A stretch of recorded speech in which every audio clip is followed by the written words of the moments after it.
गांव के 4 दोस्तों अमन, विकास, सुमित और रोहित की है।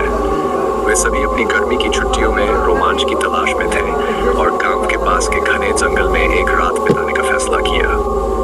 गांव में इस जंगल को लेकर कई भयानक कहानियां थी। कहते थे कि रात होते ही वहां कोई अजीब सी आवाजें सुनाई देती है और जो भी वहां रात में जाता है वह वापस नहीं आता। इन कहानियों के बावजूद दोस्तों ने इन बातों को महज अंधविश्वास समझकर नजरअंदाज कर दिया।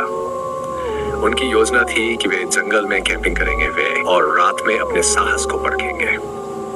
उन्होंने गांव वालों की चेतावनियों को हंसी में उड़ा दिया और अपनी यात्रा शुरू कर दी। शाम होते होते चारों दोस्त जंगल के बीचों बीच पहुंच गए। वहां का वातावरण एकदम सन्नाटे से भरा था। दिन का उजाला भी उन घने पेड़ों के बीच से मुश्किल से आ रहा था। वे हंसते मजाक करते हुए अपनी कैंपिंग की तैयारी कर रहे थे, लेकिन जैसे ही सूरज ढलने लगा जंगल का माहौल बदलने लगा। अजीब सी ठंडक फैलने लगी और चारों ओर सन्नाटा छा गया। रात के अंधेरे में जंगल और भी भयानक लगने लगा। अचानक एक अजीब सी आवाज उनके कानों में पड़ी। ये किसी के धीरे धीरे सांस लेने की आवाज थी, लेकिन आसपास कोई दिखाई नहीं दे रहा था। पहले तो दोस्तों ने इसे हवा का झोंका समझकर नजरअंदाज कर दिया, लेकिन जैसे जैसे रात बढ़ती गई आवाजें और तेज होने लगी। कभी ऐसा लगता कि कोई पेड़ों के पीछे छिपा उन्हें देख रहा है, तो कभी अचानक किसी के पैरों की आहट सुनाई देती। अमन ने मजाक में कहा, लगता है जल की आत्माएं हमें डराना चाहती है। लेकिन उसकी हंसी जल्द ही ठंडी पड़ गई जब अचानक एक पेड़ के पीछे से एक धुंधली आकृति दिखाई दी। रोहित ने अपनी टॉर्च की रोशनी उस दिशा में डाली, लेकिन वहां कुछ भी नहीं था। चारों दोस्त अब सच में डरने लगे थे। विकास ने कहा, शायद हमें अब यहाँ से लौट जाना चाहिए, ये जगह ठीक नहीं लग रही। लेकिन अमन ने उसे हिम्मत दिलाई, अभी तो रात शुरू हुई है, हमें बस नर्वस नहीं होना चाहिए, यह सब हमारे दिमाग का खेल है। जैसे जैसे रात गहराती गई चारों दोस्तों ने एक अजीबोगरीब ठंड महसूस करनी शुरू कर दी।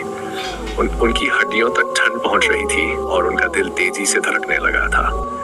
रोहित ने अपने कानों में एक धीमी मगर डरावनी हंसी सुनी।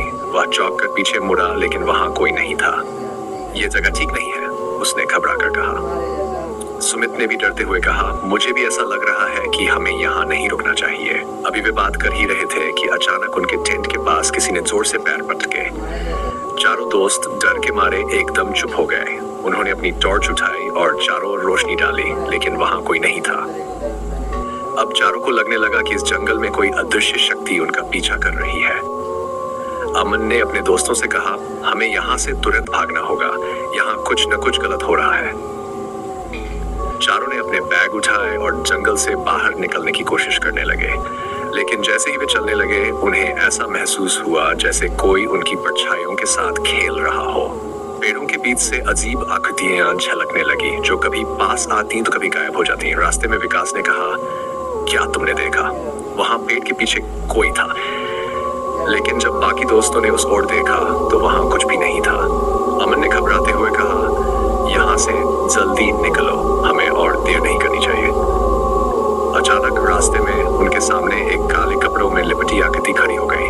उसकी आंखें लाल थीं और उसका चेहरा इतना विकृत था कि उसे देखते ही सुमित की चीख निकल गई।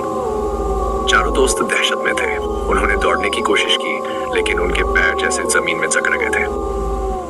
वह आकृति धीरे धीरे उनकी ओर बढ़ने लगी। वह जितनी नजदीक आती दोस्तों के दिलों की धड़कन उतनी ही तेज होती जाती। अचानक एक जोरदार हवा का झोंका आया और वह आकृति गायब हो गई। चारों दोस्तों ने बिना वक्त गंवाए दौड़ना शुरू किया, लेकिन रास्ता उन्हें समझ नहीं आ रहा था। ऐसा लग रहा था जैसे जंगल उन्हें घेर रहा हो और हर कदम पर कोई अदृश्य शक्ति उनका मजाक उड़ा रही हो।